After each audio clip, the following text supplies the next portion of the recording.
Hello and welcome or welcome back. I am so happy you're here. If you are new, welcome. My name is Allie. I am a hobby lover based in New York City. I love to knit, needlepoint, quilt, and hopefully, fingers crossed, pretty soon, sew garments. So that is mostly what I talk about here on this channel, and today I have a lot to talk about with you.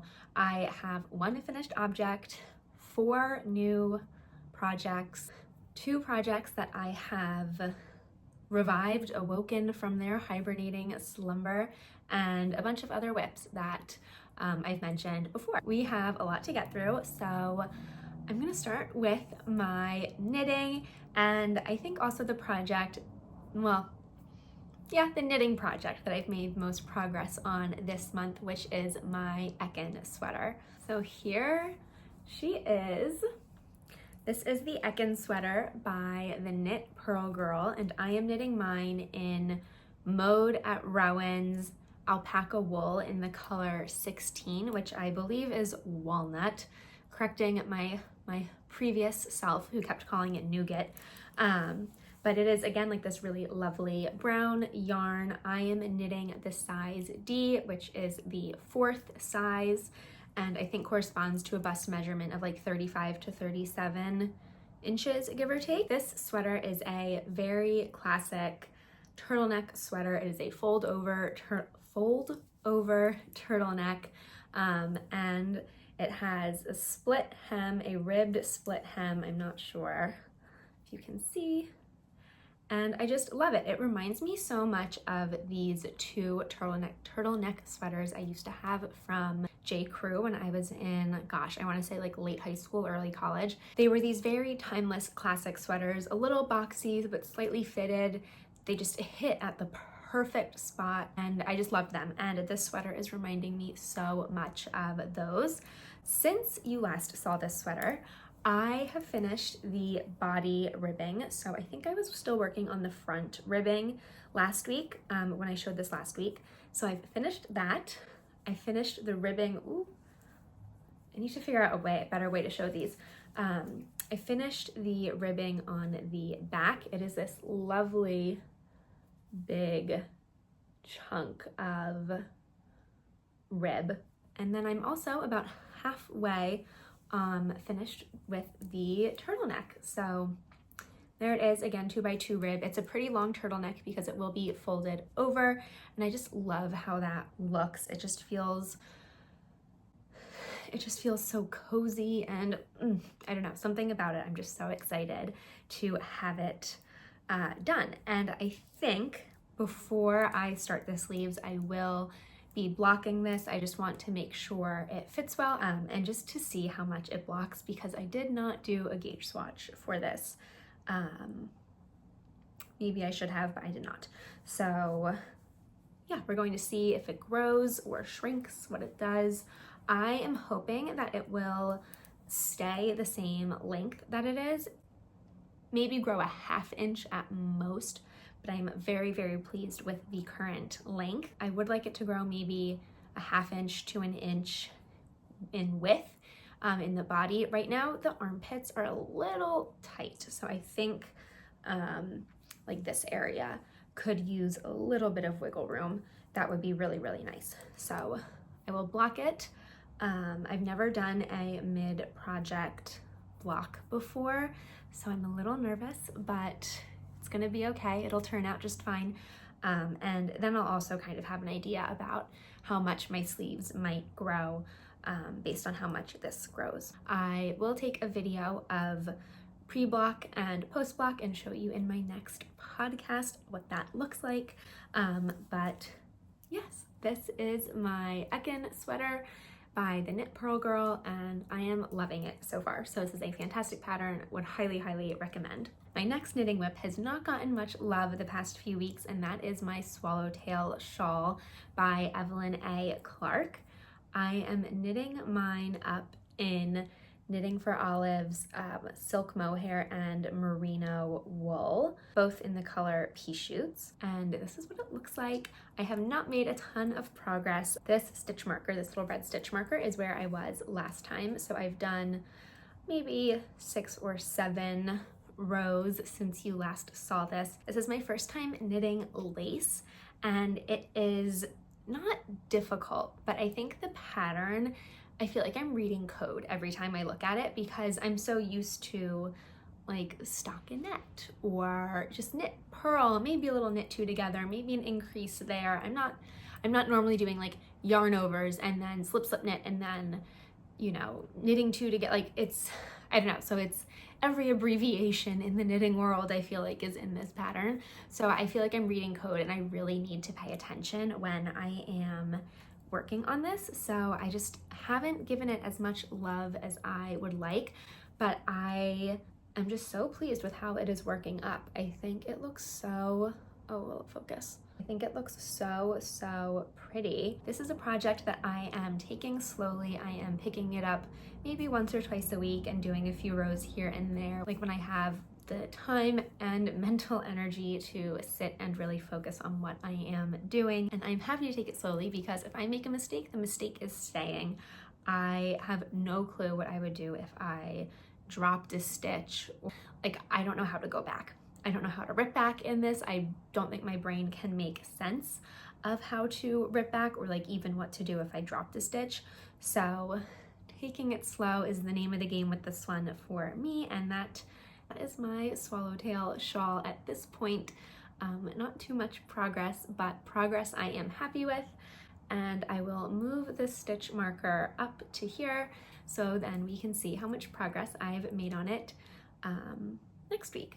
My third knitting project is one you have never seen. Have you never seen? No, I don't think you've ever seen this one before. You have seen the yarn for it last week. I was asking for some ideas with what to do with this mohair yarn. I have a bunch of mohair yarn that like I don't really know what to do with. And I saw this pattern online and I loved it. And that is the Mohair Bias Loop by Church Mouse Knits. I actually saw this pattern and loved the versatility of it. I like that I can wear it like as a cowl, double wrapped around my neck. You could wrap it around your neck and then kind of put it over your head, almost like a hood. You can wear it over your shoulders. I just feel like there's a lot of really nice ways to wear it. And here it is so far. It's really not that exciting. I am knitting this up in Southampton by Valley Yarns in the color Natural, which is this really lovely, I'll show you the ball, this like slightly creamy white. It is like a really pretty off white, very like winter bride. I am not a winter bride anymore. I kind of was. I was a March bride a few years ago. But if you are a winter bride looking to knit something, I think this would be a really, really pretty yarn to use for something. I don't know what, maybe this project actually. I think it'd be nice, like a nice little wrap. But anyways, this project is a knit on the bias on 6mm needles. So pretty big needles. I'm getting these like big lovely stitches, but it is on 6mm needles and it's knit on the bias. So you are increasing and decreasing to kind of give this slanted effect, and then when it's your desired length, you attach it together. I've only been working on this for a day or two now. I cast it on during the snowstorm over the weekend, and this is where I am at. This is again another one, if I make a mistake, I'm just gonna leave it. It's my very low stakes project. It's also mohair, which just gets knotted and tangles on itself so easily. So I am just gonna leave the mistakes. So I am very excited to be working on this. This is my purse project right now. Do you see how small it bunches up into? So great project to have in my purse. So that is my purse project, my Mohair Bias Loop by Church Mouse Knits. And now we are moving on to my two projects that have come out of hibernation. We are planning a trip for June. It's not set in stone yet, but these are two projects that I would want to have finished for that trip if we do decide to go. So I decided I'm just gonna take them out and work on them again, even though one of them isn't really seasonal. Like I would not, if I were to finish it in February, I wouldn't be wearing it until May at the earliest.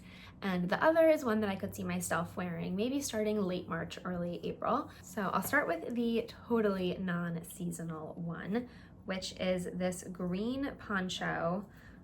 Oh, I stopped in the middle of a row. Well, it is this green poncho that I started making in, I want to say like July or August.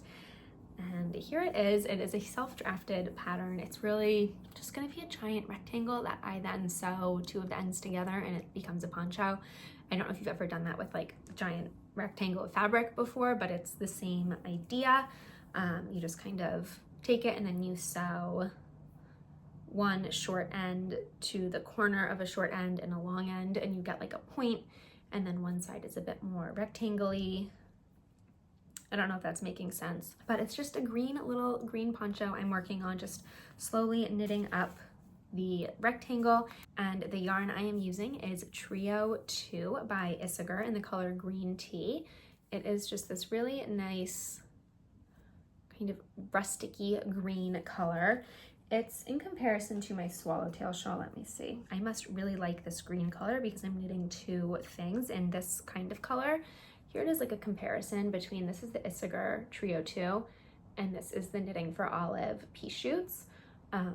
They are pretty similar. This one's a bit more muted and has like a bit more of like a brown undertone, where I think Pea Shoots has a much more yellow undertone. But they are like quite similar colors. Anyways, I don't have much to say about this yet. I think I will give it a little block or a steam block or something. I don't know how to block this, just to get all these wrinkles out for now. But not too much to say here. Just a rectangle that I'm knitting right now. Hopefully one day soon it will be a poncho. I really wanted a poncho last summer when I started this. I saw so many pictures on Pinterest of this green Zara poncho and I was obsessed with it. So that was kind of my inspiration behind this project. But I kind of got bored of knitting just a big rectangle on 3.75 millimeter needles. So I put it down, but I'm happy to pick it up again. This is another good purse project for me. It doesn't squish down into as small of a project as that mohair one, but that's still pretty small, so it could fit in like bigger bags. So this is one that I have been carrying around with me the past week, and I am enjoying working on it. It's like a good mindless knit. So hopefully in a month or two, you will see this as a nice big green poncho. So that is my little DIY linen poncho. And then the last project that has been revived, has been woken up from hibernation, is my Toffee Sweater by Cozy Knits. This is a really beautiful collared v-neck sweater that I really want in my life. I was kind of inspired. There's this one Baba sweater that I really like.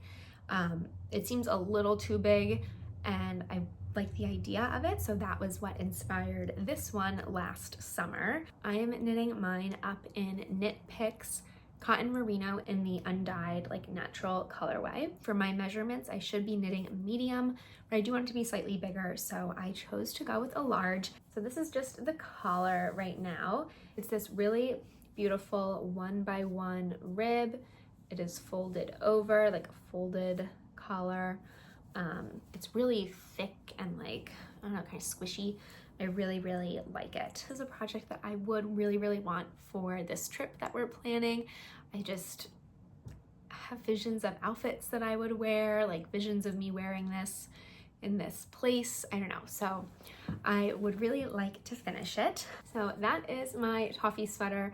Not too much progress this week, but hopefully I'll have some more next week to show you. But this is kind of my PSA that this is a whip again. It is out of hibernation and it is something you can expect to see over the coming maybe like 2 or so months. So that was my last knitting project, knitting whip to share with you today. So now I'll move on to needlepoint, which is a little chaotic right now, but this is the category that I do have my one and only finished object in, and that is my Grenada Stamp.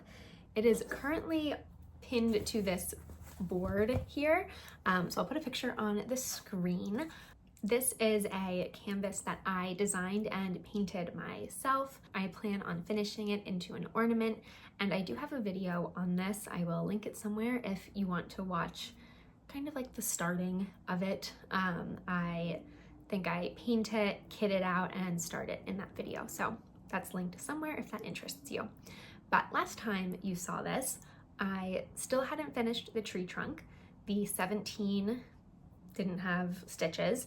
The corduroy background stitch was not even a thought. And I think I still had a lot of that white inner border to do between like the two pink borders, like the ruffly stamp edge border. So I'm gonna start with things that I am happy about with this. And I would say I am so pleasantly surprised with this corduroy stitch. I initially thought I wanted to do just green and white stripes for the background. I was looking online at different decorative stitches and I saw this corduroy stitch and I loved it, and I love it in this. I really like how it's like still striped, but it almost looks like one stripe is darker green and one is a slightly lighter green, but they're the same, it's the same thread. So it's kind of like this cool visual illusion that it gives. I also like that it's stripes, but it's not like in your face stripes, because I think in your face stripes might have been visually too much with the stamp. It just would have been a lot to look at, a lot going on.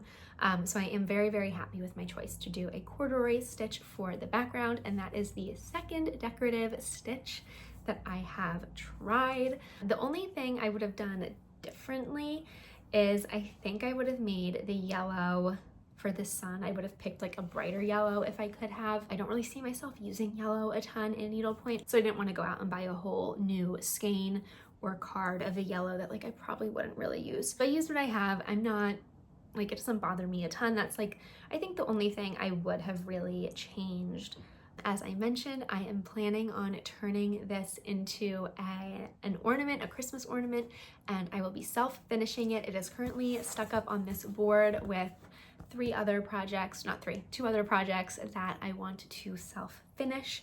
So I think in February, we might have a little finishing frenzy weekend where I learn how to self-finish these projects. Very, very happy with this one. Very pleased with how it turned out. I'm very excited to have it finished. It is my first, I guess technically my second finish of 2026. I finished this one like the first few days, but I think this is my first like big finish because I still had like 50% of it to go at the beginning of the month. So very, very happy with that. So that is my Grenada stamp. And then I have, this is kind of silly that I'm showing you this, but I'm gonna share it with you anyways. This is my needlepoint Decorative Stitch Library. This is the first card that I'm doing. I feel really inspired to learn and try a bunch of different decorative stitches. So I thought, why not take some blank canvas and start doing little 1x1 inch squares of different decorative stitches. So that is what I will be doing on this. You can kind of see here, I had some pencil. I was trying to like do math and figure out how many squares I could do. I'm just gonna do 18 stitch by 18 stitch squares with I think 4 spaces in between. But what I have on it right now is the beginning of a little brick stitch square and nothing else. The main reason I'm doing this is because I want to use more decorative stitches. I want to be better at like knowing what decorative stitches might look good with for different projects. And I like having like a very physical visual representation. I can see pictures of decorative stitches online and it helps to an extent, but I think actually seeing how it looks in real life, like in 3D real life, is actually super helpful. Because I thought I would have liked this little brick stitch as a background for my Statue of Liberty canvas, but looking at it now, I do like this stitch. I would not like it for that canvas. So that is why I am doing this. I'm hoping to make a few of these with a bunch of different decorative stitches as I learn them, discover them, what have you, want to try them. I also think it's great for practice if I want to practice a decorative stitch before I do it on my actual canvas with the thread I'm planning on using. I could practice on here, and that kind of gives me a better sense of what the stitch looks like and what is going on. So that is my little stitch library. You will probably see more of this every week just as I add stitches to it. I thought it would be a fun little ongoing project to share with you. And also, I'll just tell you quickly what I did is I just have blank canvas, and I had some leftover bias tape that I had made for my gingham quilt. So I just used that. These are quilter's tacks. I ran out of like the little needlepoint tacks that you use, so I just used quilter's tacks to attach it to my stretcher bars. And the second to last needlepoint project I want to share with you today is my Statue of Liberty canvas. Again, you've seen this so many times. It looks a little different today than it did last week, and that is because I ripped out my decorative stitch that I was doing over here. I was doing like a diagonal Parisian stitch, and it just started to get too visually overwhelming. I felt like it was really competing with the main focus of this canvas, which is the Statue of Liberty, obviously, and I just didn't like it. So I sat there and I ripped it all out, and now I am just doing a tent stitch, just a basket weave tent stitch as the background and all around. I'm not 100% sure if I will kind of follow the shape or if I'll do just like an even, I don't know, rectangle all around. We'll see what I decide. I'm much happier with just doing this basket weave, which this is actually why I started this library, because I was thinking, oh, maybe I'll do the brick stitch as the background. But looking at them next to each other, I just don't think I would have liked this horizontal brick as the background with this. That feels too busy almost. That is my Statue of Liberty update. Hopefully I will just keep chugging along on this and have it done soon. And the last needlepoint project I wanted to share is actually a canvas. I have not painted it yet, but it is the next canvas in my, or is the next design, I guess, in my little Christmas Village series, and that is this subway car. I designed this on Stitch Fiddle. It is going to be about the same size as the Statue of Liberty, but obviously horizontal instead of vertical. And I'm just very excited for this one. So once I finish the Statue of Liberty, I will pop this subway car onto the stretcher bars and get stitching on that one. And just in general with this little New York City Christmas lights, Christmas Village series that I have planned, I've thought of a bunch of other things that I would like to stitch with this kind of, you know, twinkly light, Christmas twinkly light twirl going around these objects or landmarks. And I've decided I also want to do the Brooklyn Bridge, the Empire State Building, the Flatiron Building, a brownstone, the Staten Island Ferry, maybe the Guggenheim or the Met, one of like those big museums. I would love to do one of the lions in front of the public library on 42nd Street. I'd love to also do a street post with like the Fifth Avenue street sign, or maybe the cross streets of my first apartment in the city, which was 83rd and 3rd. Maybe Bethesda Fountain in Central Park if I could figure it out. I'm still trying to think about like a Central Parky one that I could do. Bethesda Fountain is the closest idea I've gotten so far. So those are all the ideas of New York City like landmarks important to me, and like landmarky landmarks that I would like to have in this series. I'm sure as I go along I will have more and more ideas, and this is obviously going to be a years, maybe like a decade long project. So as long as I'm needlepointing, I do hope to have at least one canvas from this series in progress at all times. And I think that's everything for needlepoint, which means that that is everything for today's video, because I don't have any quilting updates. I am still working on hand stitching my home street quilt, and it is going, but I don't have big updates to share. So once I finish hand quilting it, then I'll share that with you. But yeah, for now, no quilty updates, and it's It's mainly just been a knitty and needlepoint week. I think the snowstorm this weekend has just like made me want to be like cozy and just kind of like watch movies and like snuggle up. So I was doing that while needlepointing and knitting. So that is everything. Thank you so much for joining me today. I would love to know what you were working on while watching, or if you have any other projects you're working on that you're really excited about. I would love to know what they are. And as always, thank you so much for watching, and I hope you have a lovely day. Bye.